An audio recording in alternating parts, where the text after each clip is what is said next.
The crew of Artemis 2 now bound for the moon. While we head towards the moon, let me tell you about Valkyrie. The true father of the secret robot. You see, back in 2013, NASA's Johnson Space Center had a wild dream. They built the Valkyrie R5, a 6'2" humanoid that looked like it came straight out of a sci-fi movie. It was designed to be the ultimate space explorer, equipped with a multi-sense camera in its head and specialized sensors in its chest and limbs. The goal wasn't just to have a robot, it was to have a companion that could build habitats on Mars before humans even arrived. Oh, I remember the R5. It was shiny and cool, but man, was it clumsy. Its technology just couldn't handle the data to drop. Its technology just couldn't handle the data needed to walk on rocky ground. It was like a giant toddler trying to dance on a tightrope. Every time it took a step, engineers prayed it wouldn't faceplant into the Martian dust. Exactly. It suffered from major power consumption issues, and the battery life was nowhere near what a real mission required. However, the R5 didn't fail. It provided the blueprint for everything we are doing today. NASA used those failures to understand that a moon robot needs to be leaner, faster, and much more autonomous. But enough history for now. Let's focus on the flight. We have a long journey ahead of us. Let's keep moving. See good performance on the 4 main engines. Space Launch System core stage. Integrity, 3 miles in altitude. Traveling more than 1,200 miles per hour. Wait, Max! My helmet! It's floating away! Oh no! I'm losing pressure! I can't breathe! Everything is going dark! Tell my motherboard I love her! Voltio, stop the drama. You're a robot. You don't have lungs. You don't even breathe. Oh, right, I forgot. Sometimes I get too into character.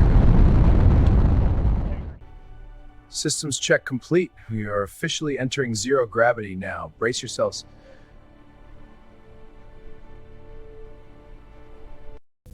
Well, I'm not sure what that Snoopy incident was all about, but while we cruise towards the lunar orbit, let's talk about why we are actually here.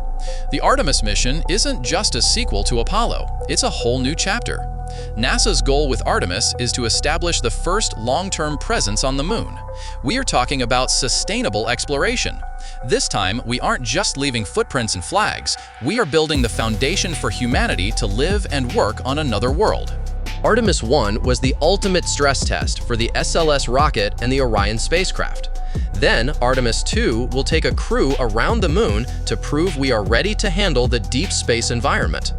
All of this leads to Artemis 3, where the first woman and the next man will step onto the lunar South Pole. This region is critical because of its permanently shadowed craters, which might hold the key to our survival: water ice. Okay, Max, I get it. Big rockets, cold ice, and lots of shiny stations. It sounds very poetic and incredibly expensive. But I have to ask, what is all of this actually for? Is it just for the photos? Why are humans so obsessed with moving their entire lives to a giant dusty rock with no atmosphere and zero Wi-Fi? Give me the real reason, because I don't see any charging ports down there. Oh, Voltio, you don't know yet? You're thinking too small. This is the ultimate dress rehearsal. If we can't learn to survive and thrive on the moon, the road to Mars will be closed forever. But the moon isn't just a stepping stone. It has secrets that could change everything on Earth. Let me show you exactly what I mean.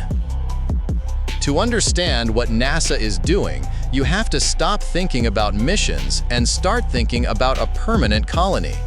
The Artemis base camp will be located at the South Pole, specifically at the Shackleton crater. Why?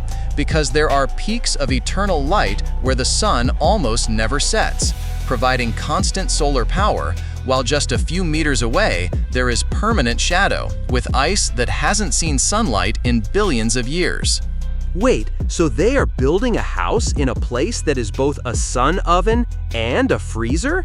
Sounds like a nightmare for my circuits. How are they going to survive the radiation without a thick atmosphere like Earth's? That's the clever part, Voltio. They won't just build on the surface. NASA is planning to use lunar regolith, that's moon dust, to 3D print protective shells over the modules. This dust is rich in silica and metals. If you melt it with lasers, it becomes as hard as ceramic, protecting astronauts from radiation and micrometeorites. We are talking about true space architecture. Okay, but building houses is expensive. Is there any gold up there? Or maybe some space diamonds? Better than diamonds. The moon is a gold mine of helium-3. It's an isotope that is rare on Earth but abundant in the lunar soil. Why does it matter? Because it's the perfect fuel for clean nuclear fusion. A few shuttle loads of helium-3 could power the entire Earth for a year without pollution. That's why there's a new space race. It's about energy independence. Plus, we have the In Situ Resource Utilization, or ISRU. We will mine the ice to create liquid oxygen and hydrogen fuel. The moon will become the gas station of the solar system. Launching a rocket from the moon is 22 times easier than from Earth because of the low gravity. A gas station, huh? I hope they have good snacks. But Max, who is going to do all the heavy lifting? Surely not the humans in those puffy suits. Exactly. That's where robots like you and the descendants of Apollo and Valkyrie come in. The NASA vision includes a swarm of autonomous robots. While the humans stay in the Lunar Gateway, the space station orbiting the moon, the robots will be on the surface doing the dangerous work, digging tunnels, deploying solar panels, and maintaining the oxygen plants. We are talking about a collaborative ecosystem. The Gateway will act as a command center, a safe haven where crews can live for months, conducting experiments that are impossible under Earth's gravity, like growing artificial organs or creating new ultralight alloys. So, the moon is just the beginning? A school for space travelers? NASA calls it Moon to Mars. Every system we test here, the life support, the nuclear reactors, the rovers, is a prototype for the Red Planet. Mars is a 7-month journey away. We can't afford to make mistakes there. The moon is only 3 days away. It's our backyard where we learn to be a multi-planetary species. We are witnessing the birth of a new era, Voltio, a time when being home doesn't just mean being on Earth. Wow, that actually sounds epic. I might even forgive them for the lack of Wi-Fi. Almost. But wait, there's a detail most people miss. Living on the surface in those modules is only temporary. NASA and other agencies are scouting lunar lava tubes. These are giant underground tunnels formed by ancient volcanic activity. Some are so big they could fit entire cities inside. By moving the base underground, we get natural protection against cosmic rays and the extreme temperature swings that go from 120 degrees Celsius in the sun to minus 170 degrees Celsius in the dark. Underground cities? So we are going from being astronauts to being space moles? I hope it's not too damp down there. My joints hate humidity, and I don't think they sell WD-40 on the moon yet.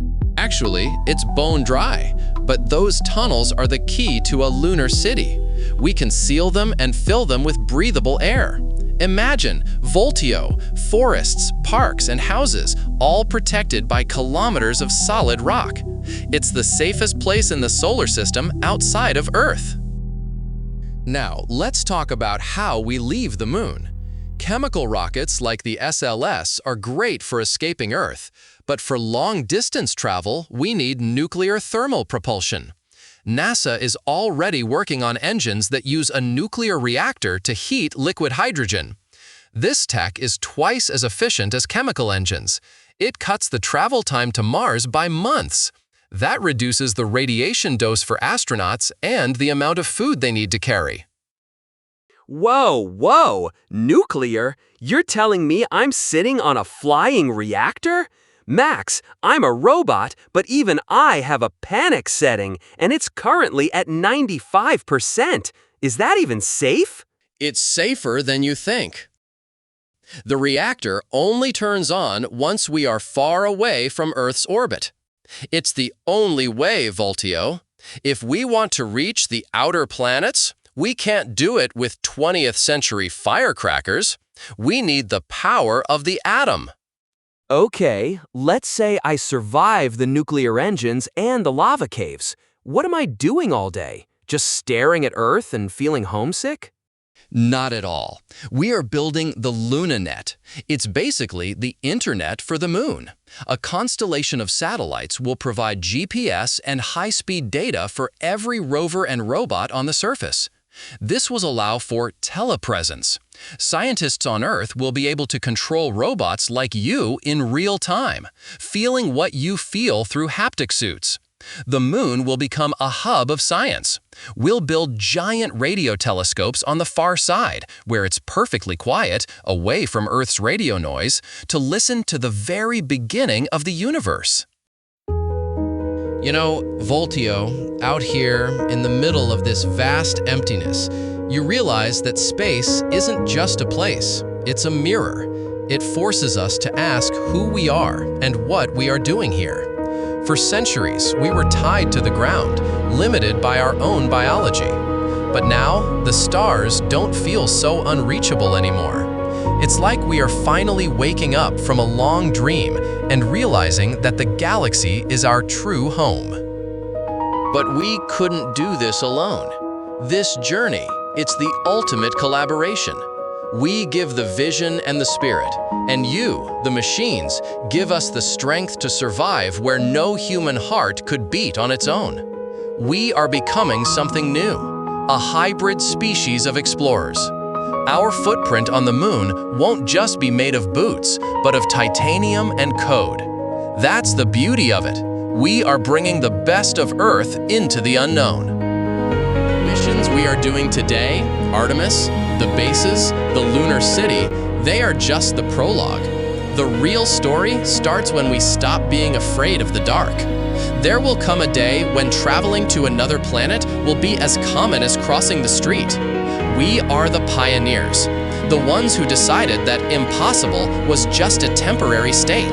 The galaxy is waiting, and we are finally ready to answer the call. In the end, it's not about the rocks we collect or the bases we build. It's about proving that we can transcend our own limits. We are the architects of a bridge between worlds, and every second we spend out here, we are writing a letter to the future. A message that says, we were here, we dared to dream, and we never looked back. So, Voltio, let's make history. Max, systems are green. Thermal propulsion is at 100%. Copy that. Hold on tight, Voltio. See you on the moon. Igniting engines in 3, 2, 1.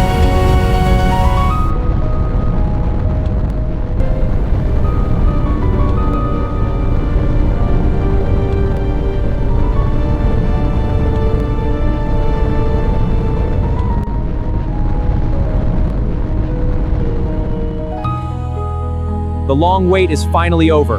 After this incredible journey, it is time to introduce the real star of this video. Get ready to meet the future of the mission. We present to you, Apollo. There he is, Voltio. Look at those specs. That's Apollo. NASA has been developing him in secret for years. He's designed to be the ultimate explorer. Unlike previous rovers, he has a humanoid structure that allows him to use the same tools as us, but with a precision and strength that no human could ever match. Wow, he looks shiny. Almost too shiny if you ask me. Does he have a sense of humor, or is he just a walking calculator? And tell me, Max, if he's so advanced, does he really need a helmet? Because I'm starting to feel like I'm the only one here following the safety protocols. Don't worry, Voltio. You're still my favorite co-pilot. But Apollo is different. He's the one who will stay on the surface when the radiation levels get too high. He can withstand the extreme temperatures of the lunar night for weeks. He is the vanguard, the one who will build the future while we coordinate from the gateway. He isn't just a robot. He is the foundation of everything we want to achieve on the moon and beyond. Thanks for joining us on this incredible journey. This is just the beginning of the future. Don't forget to follow our next mission. See you among the stars. Bye!